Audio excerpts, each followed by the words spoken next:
Hello students, आज हम लोग पढ़ेंगे क्लास 12th के चैप्टर 3 करंट इलेक्ट्रिसिटी। और आज का जो टॉपिक है वो है हम लोग का combination of cells in series. अब आज के पहले जो हम लोग चीज़ें पढ़ चुके हैं वो है हम लोग का करंट इलेक्ट्रिसिटी, यानी कि आखिर ये करंट इलेक्ट्रिसिटी होता क्या है, या फिर कहा जाए कि जो हम लोग की करंट की डिफिनीशन होती है, इलेक्ट्रिक करंट की जो डिफिनीशन होती है वो क्या होती है। तो उसको हम लोग ने सिंपल पढ़ा था कि आई इज इक्वल टू हमारा होता है charge flowing per unit time through a given area. ठीक है, तो ये हमारा करंट की डेफिनेशन है। इसी पे अगर हम लोग के पास जो चार्जेस हैं वो क्यों ना होकर ये गिवन हो कि डेल्टा टी टाइम पर कुछ चार्जेस डेल्टा क्यू मूव किए, तो फिर मतलब उस गिवन एरिया से, तो जो हमारा आई होगा वो इस तरीके से डिफाइन हो जाएगा। क्लियर। फिर उसके बाद हम लोग ने पढ़ा था कि अगर मान लीजिए कि एक कंडक्टर है और उसके दो एंड्स पर हम एक पोटेंशियल डिफरेंस V अप्लाई करते हैं, तो उसकी वजह से उस पर I करंट फ्लो होता है। तो उन दोनों के बीच में रिलेशन क्या होता है, और वो था हम लोग का ओम्स लॉ कि V is directly proportional to I if the physical conditions of a conductor remains unchanged. अगर ये जो हम लोग का ये कंडक्टर है, इसका अगर जो भी फिजिकल कंडीशंस हैं वो कांस्टेंट रहती हैं, या कह लीजिए कि चेंज नहीं होती हैं, जैसे कि उसका टेम्परेचर, मेनली उसका टेम्परेचर होता है, वो जब चेंज नहीं होता, उसका शेप एंड साइज वगैरह, तो जो V होता है वो डायरेक्टली प्रोपोर्शनल टू I होता है। ये हम लोग का ओम्स लॉ था। फिर उसके बाद हम लोग ने जाना कि जो ये चार्जेस हैं, अब हम लोग को अभी पता है कि जो कंडक्टर्स वगैरह होते हैं उनमें जो चार्जेस फ्लो होते हैं वो एक्चुअली इलेक्ट्रॉन्स होते हैं। तो वो किस तरीके से मूव करते हैं और उनकी वेलोसिटी क्या होती है, ओरिजिन क्या है उनके मूव होने का, क्यों मूव होते हैं, तो वो जब उनमें एक एक्सटर्नल इलेक्ट्रिक फील्ड लगाई जाती है, इस कारण से वो सारे मूव करते हैं। तो ये सब हम लोग ने पढ़ा था। फिर उसके बाद मोबिलिटी पढ़ा। मोबिलिटी जो हम लोग की डिफाइन होती है drift velocity per unit electric field, और साथ में इलेक्ट्रिकल एनर्जी एंड पावर। और फिर ये जाना था कि जैसे बैटरी है तो उस पर इंटरनल रेजिस्टेंस ऑफ सेल, ये सब हम लोग ने पढ़ा था। तो यहाँ तक हम लोग चीज़ें पढ़कर आ गए हैं, और ये हमें पता है कि अगर मान लीजिए कि एक बैटरी है किसी सर्किट में और उस पर एक एक्सटर्नल रेजिस्टेंस R से उसको कनेक्ट कर दिया गया, तो जब इसको हम लोग एक्सटर्नल रेजिस्टेंस R से कनेक्ट करेंगे इस बैटरी को, तो इस बैटरी पे दो चीज़ें होंगी। एक तो ये जिसको कि हम इसका कहते हैं EMF, और दूसरा जो कि इसके टर्मिनल्स पे अपीयर होगा जब इस सर्किट में करंट फ्लो हो रहा होगा। जब इस सर्किट में करंट फ्लो हो रहा होगा उस समय यहाँ पर जो एक पोटेंशियल डिफरेंस अपीयर होगा इसके टर्मिनल्स पे, उसको हम लोग कहते हैं वोल्टेज V। क्लियर। और ये जो EMF है, ये EMF होता है इस बैटरी का मैक्सिमम पोटेंशियल डिफरेंस। और मैक्सिमम पोटेंशियल डिफरेंस हमें तब देखने को मिलता है जब इस पूरे सर्किट में किसी भी तरीके का करंट फ्लो नहीं होता है। ठीक है, तो अगर इसको छोटे से एग्जांपल से समझा जाए, जिसको कि मैंने अपने पिछले लेक्चर में भी दिया था, वो ये था कि अगर आप एक ड्राई सेल लेकर आते हैं जिसको कि आप घड़ी में डालते हैं, ठीक है, घड़ी में डालते हैं या टीवी के रिमोट में डालते हैं, इन सब में डालते हैं, तो उस पर लिखा रहता है 1.5 वोल्ट्स। ध्यान करिए, लिखा रहता है। आपने वो पैकेट देखा जिसपे कि सेल बंद रहता है, या सेल को ही देखा, उस पर लिखा हुआ है 1.5 वोल्ट्स। तो ये जो वैल्यू लिखी हुई है ये है उस सेल का EMF। क्या लिखा हुआ है? EMF लिखा हुआ है। क्लियर। तो EMF लिखा हुआ है, यानी कि ये एक वैल्यू है जो कि वो सेल पोटेंशियल डिफरेंस प्रोवाइड कर सकता है, यानी कि वो एक मैक्सिमम वैल्यू इतना पोटेंशियल डिफरेंस प्रोवाइड कर सकता है। और ये जो मैक्सिमम वैल्यू होती है पोटेंशियल डिफरेंस की, इसी को हम लोग कहते हैं EMF। और इसका EMF नाम क्यों पड़ा? EMF होता है इलेक्ट्रोमोटिव फोर्स। इसका नाम क्यों पड़ा, इसको मैं पिछले लेक्चर में डिफाइन कर चुका हूं। तो ये हो गया हम लोग का EMF। अब जब एक्चुअल में हम लोग इसका वोल्टेज मेजर करते हैं तो उस टाइम कुछ करंट फ्लो होने लगता है इस सर्किट से। तो उस केस में यहाँ पर हमें ये 1.5 देखने को नहीं मिलता, वो हमें मिलेगा कुछ 1.39 देखने को मिल सकता है। ठीक है, मतलब कि जब हम लोग मेजर करेंगे तो 1.39 वोल्ट भी हम लोग मेजर कर सकते हैं, या फिर हो सकता है 1.4 वोल्ट्स देखने को मिले, या फिर 1.45 वोल्ट्स भी देखने को मिल सकता है। इस तरीके से 1.45 वोल्ट्स भी देखने को मिल सकता है मेजर करते वक्त, बट कभी भी ये हम लोग को 1.5 वोल्ट्स देखने को नहीं मिलेगा। क्यों? क्योंकि इस बैटरी के अंदर एक रेजिस्टेंस होता है जिसको कि हम इस बैटरी का इंटरनल रेजिस्टेंस कहते हैं। क्या कहते हैं? इस बैटरी का इंटरनल रेजिस्टेंस। और इस बैटरी का इंटरनल रेजिस्टेंस कुछ हम लोग इस तरीके से शो करते हैं, जिसको कि स्मॉल आर से रिप्रेजेंट करते हैं। ठीक है, तो ये जो हम लोग का इंटरनल रेजिस्टेंस है वो एक्चुअली इस बैटरी पर आता क्यों है, इसको हम लोग पिछले चैप्टर में अच्छे से डिस्कस कर चुके हैं। बस मैं भी यहाँ पर रिवाइज करा रहा हूँ, क्योंकि आज जो हम लोग पढ़ने वाले हैं उनमें ये सारी चीज़ों की रिक्वायरमेंट है। तो जब इस सर्किट में आई करंट फ्लो हो रहा होता है, ठीक है, क्या हो रहा था? आई करंट फ्लो हो रहा होता है। तो इस इंटरनल रेजिस्टेंस की वजह से क्या होता है? इस पे कुछ वोल्टेज का ड्रॉप होता है अंदर। ठीक है, इस बैटरी के अंदर, या कह लीजिए इस सेल के अंदर कुछ वोल्टेज का ड्रॉप होता है। और वो कितना होता है? वो होता है आई आर, क्योंकि हम लोग ओम्स लॉ से जाते हैं, V is equal to I R. ठीक है, ये हम लोग जानते हैं। आई यानी कि करंट इनटू रेजिस्टेंस, ये हम लोग जानते हैं। तो ये जो रेजिस्टेंस है, यहाँ पर रेजिस्टेंस की वैल्यू क्या है? स्मॉल आर है। तो V is equal to I R, इतना वोल्टेज ड्रॉप हो जाता है बैटरी के अंदर। तो जो मैक्सिमम वैल्यू पोटेंशियल डिफरेंस की ये दे सकता था सेल, 1.5 ना देकर कुछ वैल्यू इसकी ड्रॉप हो जाती है इसके अंदर ही, और बाकी अपीयर होती है बाहर। ठीक है, तो ये जो बाहर अपीयर होती है इसको कहते हैं टर्मिनल वोल्टेज। और ये जो होता है ये हम लोग का होता है maximum potential difference across the terminals when no current is drawn. जब इस सेल पे कोई करंट फ्लो नहीं होता है तब जो हमें मैक्सिमम पोटेंशियल डिफरेंस मिलता है वो कहलाता है ईएमएफ। तो ईएमएफ में कुछ कट कर जो बाहर आता है, हमें अपीयर होता है जब उस पर करंट फ्लो होता है सर्किट में, वो हमारा कहलाता है potential difference across the terminals. ठीक है, तो इसकी जो एक बनती है इक्वेशन वो बन जाती है V is equal to epsilon minus I R. Clear? ये बन गई हम लोग की क्या? एक इक्वेशन बन गई, जहां पर कि ये जो V है वो है वोल्टेज अक्रॉस द टर्मिनल्स, ये है ईएमएफ, इस सेल के मैक्सिमम पोटेंशियल डिफरेंस जो ये प्रोवाइड कर सकता है उसकी वैल्यू, ये ईएमएफ इलेक्ट्रोमोटिव फोर्स। और आई आर हो गया यहाँ पर, ये जो आर है वो है इंटरनल रेजिस्टेंस इस सेल का, और आई इस सर्किट में कितना करंट फ्लो हो रहा है। तो जब इस सर्किट में करंट फ्लो हो रहा होता है तभी जो पोटेंशियल डिफरेंस मैक्सिमम है यानी कि ईएमएफ, और जो टर्मिनल पे वोल्टेज हमें अपीयर होगा, उन दोनों में डिफरेंस होता है। जो ईएमएफ होता है वो उसकी वैल्यू होती है ज़्यादा, और जो टर्मिनल्स पे वोल्टेज अपीयर होता है उसकी वैल्यू होती है कम। ठीक है, तो इस इक्वेशन को यूज करते हुए अब हमें देखना है कि देखिए कई बार देखा होगा कि जो टीवी की रिमोट है या टॉय कार्स हैं, उन सब में एक सेल की बजाय हम लोग कई सेल्स का यूज करते हैं।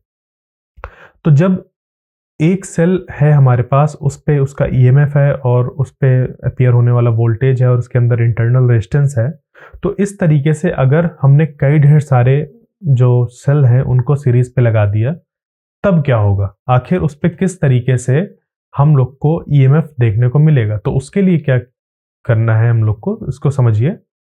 हम लोग ने सबसे पहले लिया दो सेल्स जिनको कि सीरीज में कंबाइन कर दिया। कैसे? इस पे एक सेल लिया जिसका कि ईएमएफ कितना दिया हुआ है? एप्सिलॉन 1, इंटरनल रेजिस्टेंस R1, दूसरा है एप्सिलॉन 2 और इंटरनल रेजिस्टेंस R2।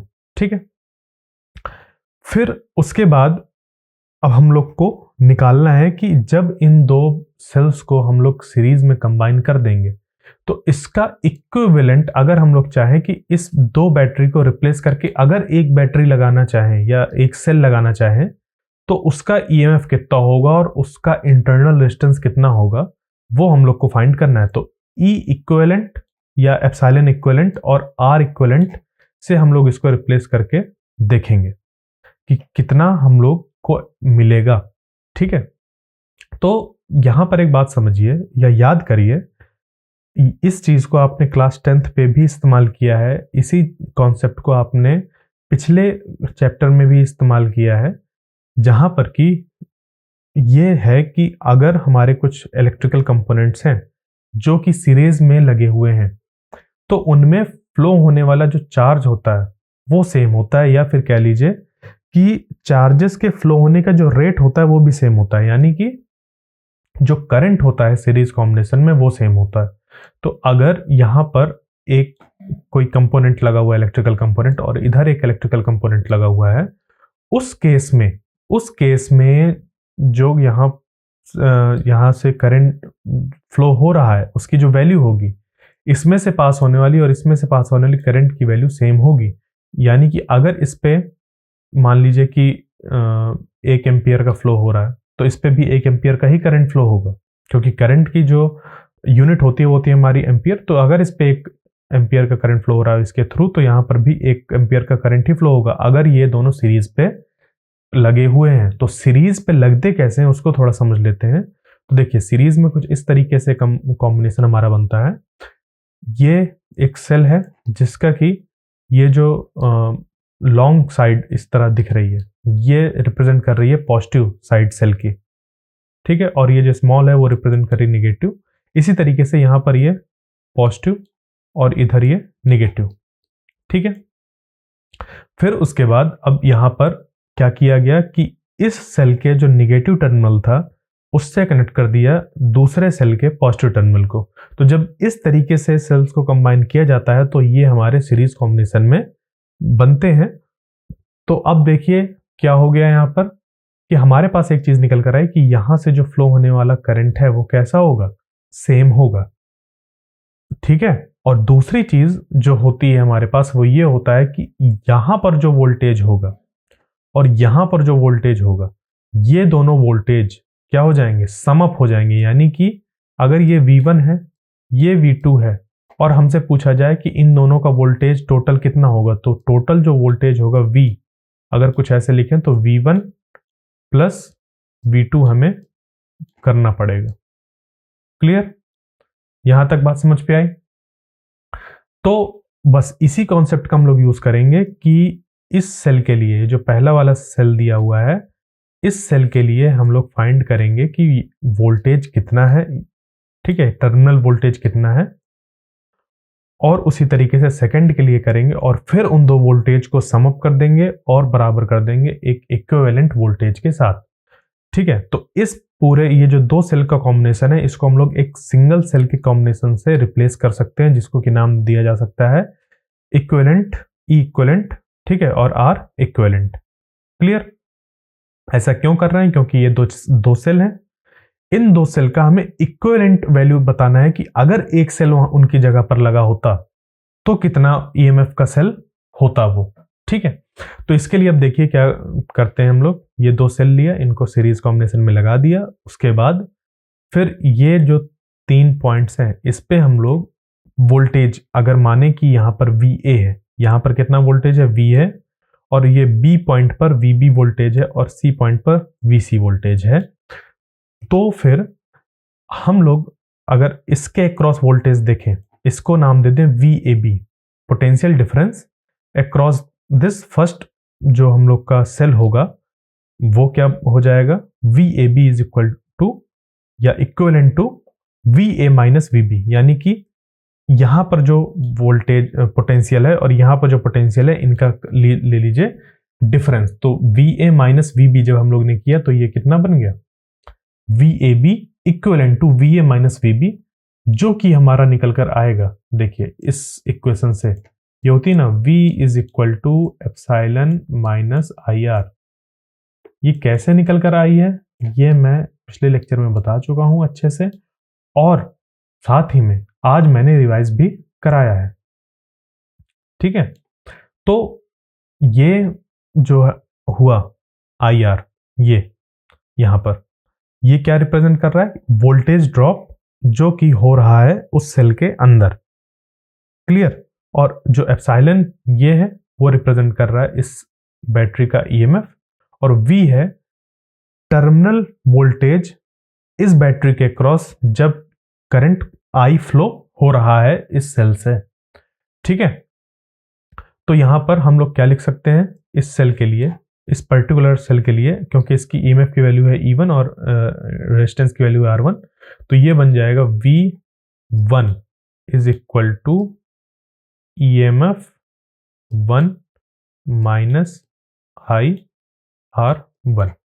क्लियर, ये ऐसा बन जाएगा।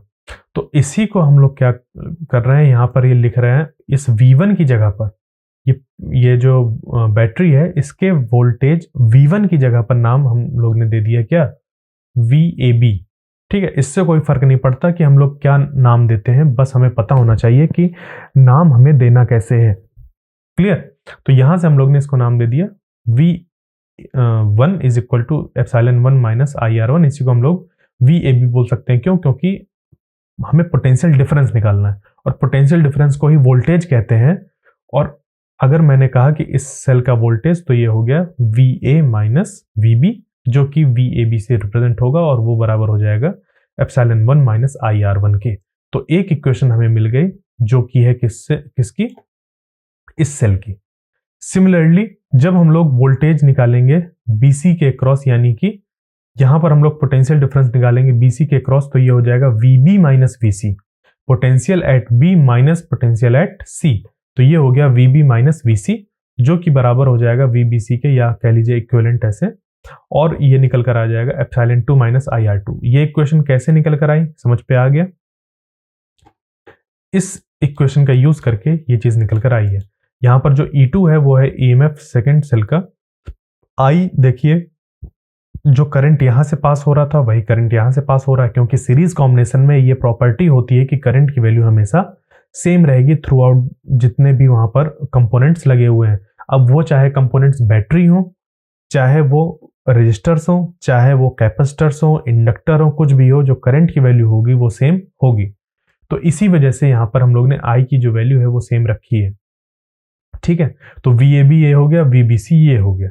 अब देखिए, अगर हम लोग को इन दो सेल के कॉम्बिनेशन का इक्विवेलेंट EMF पता करना है, या वोल्टेज पता करना है, या हम लोग को इंटरनल रेजिस्टेंस पता करना है इन दो बैटरीज के कॉम्बिनेशन का, तो इन दो जो सेल हैं, ये जो दो सेल हैं, इन दो सेल का अगर हम लोग एक रिप्लेसमेंट ढूंढे कि ऐसा कौन सा सेल हो सकता है जो इसको रिप्लेस कर दे, यानी कि हम लोग ने क्या किया, इन दो सेल को रिप्लेस ही कर दिया एक सेल से जिसका नाम दे दिया एप्सिलॉन इक्विवेलेंट, एप्सिलॉन EQ। ठीक है, इक्विवेलेंट से मतलब है, और R इक्विवेलेंट, यानी कि इन दो सेल का जो इक्विवेलेंट रेजिस्टेंस है उतना रेजिस्टेंस होगा इस पे, और जो EMF इक्विवेलेंट होगा वो भी यहां पर हमारा इतना होगा इस सेल पे।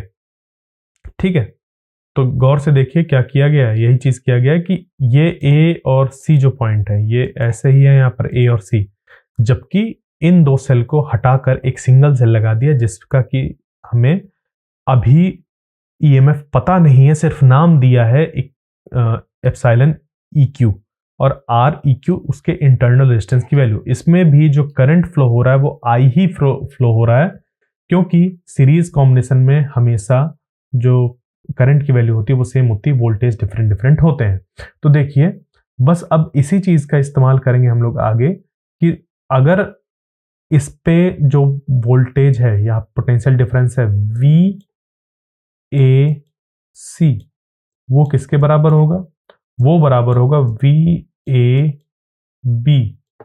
Plus VBC। क्यों होगा ये, गौर से देखिए, यहां पर जब हम लोग देख रहे हैं इस पॉइंट और इस पॉइंट के बीच का पोटेंशियल डिफरेंस, ठीक है, तो ये जो बना हुआ है यहां पर पोटेंशियल डिफरेंस, ये एक्चुअली इस पॉइंट और इस पॉइंट के वोल्टेज और इस पॉइंट के वोल्टेज का सम के बराबर है।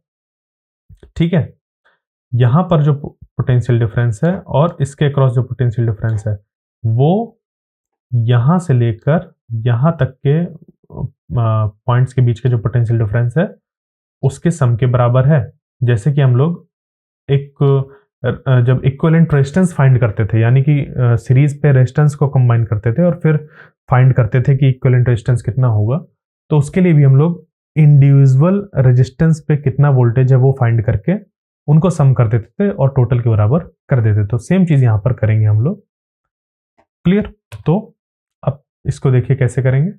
ये हम लोग के पास आ गया कॉम्बिनेशन कि इन दो सेल्स को रिप्लेस करके अगर इक्विवेलेंट हम एक सेल लगा दें तो क्या फर्क पड़ेगा या किस तरीके से हम उसको रिलेट कर पाएंगे। तो VAC यानी कि इन दो पॉइंट के अक्रॉस जो वोल्टेज होगा उसको हम लोग लिख सकते हैं VA माइनस VC। बिल्कुल। अब क्या किया गया है, VA माइनस VC इसके बीच में हमने माइनस VB प्लस VB लिख दिया। अब देखिए जब ये जो दो टर्म है इनको अगर हम लोग गौर से देखें तो माइनस VB प्लस VB जब ऐसे लिख रहे हैं हम लोग तो कोई फर्क नहीं पड़ रहा। क्यों? क्योंकि जितनी वैल्यू हम लोग ने माइनस करी उतनी ही वैल्यू ऐड कर दी, यानी कि ये जो है ये माइनस VB प्लस VB ये पूरी इक्वेशन में कोई भी फर्क नहीं डाल रहा। और ये मैथमेटिक्स की एक हमारी फंडामेंटल कह लीजिए कि एक पॉस्टुलेट होता है जहां पर कि कभी भी एक अगर इक्वेशन दी हुई है इस पे जितना भी वैल्यू हम इधर मान लीजिए ऐड कर रहे हैं, ए ऐड कर दिया, कोई वैल्यू ए ऐड कर दी और इधर भी उतनी ही वैल्यू ए ऐड कर दें तो इस पूरी इक्वेशन में कोई फर्क नहीं पड़ता। ठीक है। सिमिलरली अगर हम लोग यहाँ पर प्लस ए कर रहे हैं और इधर माइनस ए कर दें तो इस पूरी इक्वेशन में कोई फर्क नहीं पड़ेगा। क्यों? क्योंकि देखो प्लस ए माइनस ए ये मिलकर आपस में ही जीरो कर ले रहा है, बस लिखा हुआ है यहाँ पर। तो बिल्कुल वैसा ही हम लोग ने यहाँ पर भी किया है। VAC is equal to VA minus VC और इसके बीच में लिख दिया माइनस VB प्लस VB। अब देखो VA माइनस VB इसको हम लोग लिख सकते हैं VAB, भी पिछली स्लाइड पे हम लोग देख के आए हैं। और इसी तरीके से यहाँ पर ये जो VB माइनस VC है इसको हम लोग लिख सकते हैं VBC। ठीक है। तो VAC is equal to VAB plus VBC ये हमारा निकल कर आ गया, जो कि हम लोग सिंपली भी समझ सकते हैं कि अगर हमें फाइंड करना है टोटल वोल्टेज, ठीक है, इस पॉइंट और इस पॉइंट के बीच का टोटल वोल्टेज हमें फाइंड करना है, तो ये जो दो बीच में सेल हैं, ये जो दो बीच में सेल हैं यहां इनके क्रॉस कितना वोल्टेज है ये पता कर लें और उनको ऐड कर लें तो हमारा काम बन जाएगा। तो सेम चीज करी गई कि VAC इन दो पॉइंट के बीच का जो वोल्टेज होगा वो बराबर हो जाएगा VAB प्लस VBC। ये निकलकर इक्वेशन आ गई। समझ पे आई बात? तो बस अब हम लोग ने क्या किया, VAC वाले जो हम लोग का यहाँ पर वोल्टेज है इसकी जगह पर हम लोग E इक्विवेलेंट वाले टर्म्स का यूज करेंगे और ये जो VAB है इसकी जगह पर जो इक्वेशन निकल कर आई थी हम लोग की ये वाली कि VAB is equal to epsilon 1 minus IR1। ठीक है। इसी तरीके से जो VBC थी, ठीक है, ये जो VBC थी तो VBC is equal to EMF 2 minus IR2। ठीक है। ये वाली इक्वेशन हम लोग इस्तेमाल करेंगे। तो देखिए VAB की जगह पर जब इसको पुट करेंगे और VBC की जगह पर इसको तो क्या बन जाएगा, यहां पर VAB की जगह पर पुट करिए तो ये कुछ बन जाएगा ऐसे एप्सिलॉन 1 माइनस IR1 प्लस यहां पर VBC जो है ये हो जाएगा एप्सिलॉन 2 माइनस IR2। क्लियर? ये हो गया दो चीजें। उसके बाद अब ये जो एप्सिलॉन 1 है और ये एप्सिलॉन 2 इसको एक साथ लिख दीजिए तो ये बन गया एप्सिलॉन 1 प्लस एप्सिलॉन 2। फिर यहां पर ये जो माइनस है माइनस IR1 और माइनस IR2 में माइनस I ये कॉमन ले लिया हम लोग ने तो अंदर बच गया R1 प्लस R2। बस अब यहां से क्या किया गया, एप्सिलॉन 1 प्लस एप्सिलॉन 2 को लिख दिया गया एप्सिलॉन EQ और R1 प्लस R2 को लिख दिया गया R इक्विवेलेंट। ठीक है। तो जब इसको कंपेयर करेंगे हम लोग, या फिर आप इसको ऐसे भी समझ सकते हैं कि यहां से जो हम लोग ने अलग अलग सेल्स की वैल्यू रखी, उसके बाद जो एक इक्विवेलेंट यहाँ पर सेल था उसके लिए हम लोग ने ये वाली जो इक्वेशन होती है V is equal to epsilon minus IR1 IR, इसका यूज करके हम लोग ने इस इक्विवेलेंट वाले सेल के लिए यहाँ पर इक्वेशन लिख दी। अब इस इक्वेशन को और इस इक्वेशन को कंपेयर करेंगे, तो जब इन दो इक्वेशंस को कंपेयर करेंगे तो हमें क्या मिल जाएगा, यहाँ पर ये निकल कर आ जाएगा कि ई इक्विवेलेंट जो है या फिर एप्सिलॉन इक्विवेलेंट जो है वो है एप्सिलॉन 1 प्लस एप्सिलॉन 2। इसको हम लोग ई भी बोल सकते हैं। जैसा मैं कई बार कह चुका हूं कि इनका मीनिंग क्या है, ये किस चीज को रिप्रेजेंट कर रहा है, हमें ये जानना जरूरी है बजाय कि ये सिंबल आखिर है क्या। ठीक है, हमें वो जानना जरूरी होता है कि यहाँ पर ये किस चीज को रिप्रेजेंट कर रहा है। अब मैं इसको इक्विवेलेंट बोलूं या एप्सिलॉन इक्विवेलेंट बोलूं, कोई फर्क नहीं पड़ेगा अगर हमें पता है कि ये किस चीज को रिप्रेजेंट कर रहा है, ये ईएमएफ को रिप्रेजेंट कर रहा है। ठीक है, इसी तरीके से यहाँ पर आर इक्विवेलेंट जो हो जाएगा वो हो जाएगा R1 प्लस R2, यानी कि अगर मेरे पास दो सेल हैं, एक सेल का ईएमएफ एप्सिलॉन 1 है, उसका इंटरनल रेजिस्टेंस R1 है, दूसरे का ईएमएफ E2 है, इंटरनल रेजिस्टेंस R2 है। इन दोनों को अगर सीरीज कॉम्बिनेशन में लगाऊं तो इनका जो इक्विवेलेंट वोल्टेज इन दो पॉइंट्स के क्रॉस हमें मिलेगा वो हमें कितना मिलेगा, वो मिलेगा, पहली बात तो ईएमएफ हम लोग इक्विवेलेंट देखेंगे वो मिलेगा एप्सिलॉन 1 प्लस एप्सिलॉन 2 या E1 प्लस E2।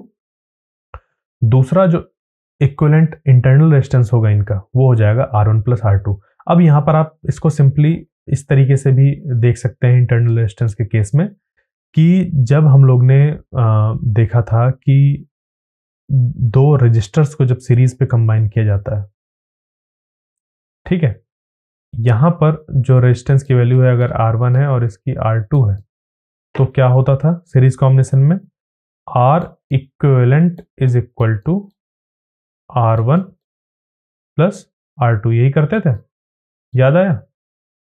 तो ये जो हम लोग ने किया, ये जो किया गया बिल्कुल वैसी ही चीज यहां पर निकल कर आई जब हम लोग ने दो सेल्स को कंबाइन किया सीरीज पे। ठीक है, तो क्या हमें पता चल गया कि अगर हमारे पास दो सेल हों और उनको सीरीज पे कंबाइन किया जाए तो जो नेट या इक्विवेलेंट ईएमएफ निकल कर आएगा वो निकल कर आएगा दोनों जो ईएमएफ हमें गिवन है उनका सम करना पड़ेगा, और जो इक्विवेलेंट रेजिस्टेंस निकल कर आएगा, इक्विवेलेंट इंटरनल रेजिस्टेंस, वो इंडिविजुअल इंटरनल रेजिस्टेंस के सम के बराबर निकल कर आएगा। ठीक है, ये यहां तक बात क्लियर हो गई। अब इसी को हम आगे अगर बढ़ाएं और थोड़ा सा इस पे मॉडिफिकेशन करके सेल को, कभी कभी हम लोग जब कार जैसे टॉय कार होती है या जो रिमोट होता है टीवी का, उस पे हम लोग गलती से सेल को ऐसे भी लगा देते हैं। कभी कभी एक सेल ऐसे लगाया और दूसरे सेल का निगेटिव पहले वाले सेल के निगेटिव से कनेक्ट कर दिया और दूसरा वाला पॉजिटिव इधर ऐसे कर दिया। तो जब इस तरीके से हम लोग कनेक्ट कर देते हैं तो यहां पर क्या हो जाता है, ईएमएफ एक दूसरे को कैंसिल करने लगते हैं। तो जो इक्विवेलेंट ईएमएफ मिलता है वो मिल जाता है एप्सिलॉन 1 माइनस एप्सिलॉन 2 इस केस में। ठीक है, इस केस में बाकी पूरा सर्किट सेम रहेगा, बस यहां पर ये जो बैटरी है, बैटरी का साइन ऐसे चेंज हो जाएगा कि इधर वाला टर्मिनल जो है वो पॉजिटिव हो गया और इधर वाला नेगेटिव हो गया। उस केस में जो हम लोग को मिलेगा इक्विवेलेंट ईएमएफ वो मिल जाएगा एप्सिलॉन 1 माइनस एप्सिलॉन 2, जबकि जो इंटरनल रेजिस्टेंस का इक्विवेलेंट हमारा वैल्यू निकल कर आएगा वो दोनों रेजिस्टेंस के सम के बराबर ही होगा, क्योंकि देखो रेजिस्टेंस में उनको चाहे हम लोग इस तरीके इधर से जैसे इस पे देखिए, मैं इसको कैसे भी जोड़ूं, इसको पहले रखूं या इसको बाद में रखूं, इसको पलटा के रख दूं इधर से उधर, मतलब इस पॉइंट को इस पे कनेक्ट कर दूं या इसको इधर कनेक्ट कर दूं, कैसे भी इनको कनेक्ट करूं, रेजिस्टेंस में ये फर्क नहीं पड़ेगा कि उनको कैसे कंबाइन किया जा रहा है, जबकि सेल पे पड़ता है क्योंकि वो अपने आप में एक ईएमएफ को अपने पास रखते हैं और वो साइन डिपेंडेंट होता है। ठीक है, तो यहां पर यह बात निकल कर आई कि अगर हम लोग सेम टर्मिनल्स को ऐसे कनेक्ट कर देंगे तो उसकी वजह से होगा क्या, यहां पर जो ईएमएफ है वो एक दूसरे को कैंसिल आउट करेंगे, तो ये इक्विवेलेंट ये निकल कर आएगा, जबकि इंटरनल रेजिस्टेंस जो होंगे वो सम अप हो जाएगा। तो हम लोग क्या कर सकते हैं कि मान लीजिए हमारे पास 2 सेल हैं, ठीक है, 2 सेल का ईएमएफ हमें पता है, तो उन 2 सेल के ईएमएफ को कंबाइन करके हम लोग एक बड़ी वैल्यू का ईएमएफ वाला सेल बना सकते हैं, या उन दोनों वैल्यू को इस्तेमाल करके, उन दोनों सेल को इस्तेमाल करके हम लोग छोटी वैल्यू का भी एक इक्विवेलेंट जो ईएमएफ है वो निकाल सकते हैं। ठीक है, कैसे? जैसे मान लीजिए कि एक सेल है जिसका कि ईएमएफ कितना दिया हुआ है 2 वोल्ट्स, और एक सेल है जिसका कि ईएमएफ दिया हुआ है वो है 1 वोल्ट। ठीक है, अब इसको हम लोग क्या कर सकते हैं, इन दोनों का इस्तेमाल करके हम लोग 3 वोल्ट भी बना सकते हैं, कुछ इस तरीके से कंबाइन करके, और इन्हीं का इस्तेमाल करके हम लोग 1 वोल्ट भी बना सकते हैं।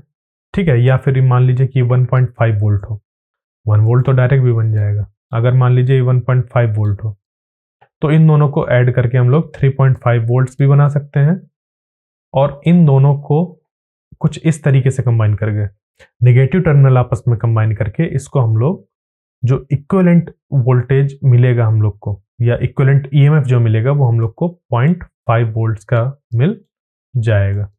ठीक है, क्यों? क्योंकि हम लोग ने सेम टर्मिनल्स को कनेक्ट कर दिया था, और इस इक्वेशन से हमारा ये निकल कर आ जाएगा। ठीक है, इसी डिस्कशन को हम लोग आगे कंटिन्यू कर सकते हैं, जहां पर कि अगर सीरीज कॉम्बिनेशन हम लोग का n सेल्स का दिया हो, तो उस केस में जो इक्विवेलेंट ईएमएफ होगा उसकी वैल्यू हो जाएगी E equivalent is equal to E1 plus E2 plus E3 dot dot dot up to En। यानी कि अगर 10 सेल दिए हों, सबका ईएमएफ दिया हो, तो सबको एडअप कर दो, अगर कुछ इस तरीके से सेल कंबाइन किए गए हैं, और उनका जो इंटरनल रेजिस्टेंस होगा वो भी ऐसे एडअप हो जाएगा। तो आज का जो हमारा डिस्कशन था वो यहीं तक था। किसके लिए? जब हम लोग ने series combination of n cells देखे। तो आई होप आपको ये समझ पे आया होगा। Thank you.